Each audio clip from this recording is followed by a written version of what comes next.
Finally आपण येऊन पोहोचलो होतो आपल्या डेस्टिनेशनवरती, म्हणजेच हॉटेलवरती.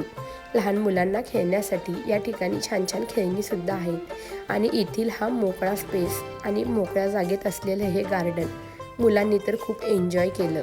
राघवचे तर गिफ्ट्स घेण्याचं काम सुरू झालं होतं आणि हा आला होता आपला बड्डे केक आम्ही मुद्दामच मावा केक सिलेक्ट केला होता, कारण क्रीम आम्हाला नको होती.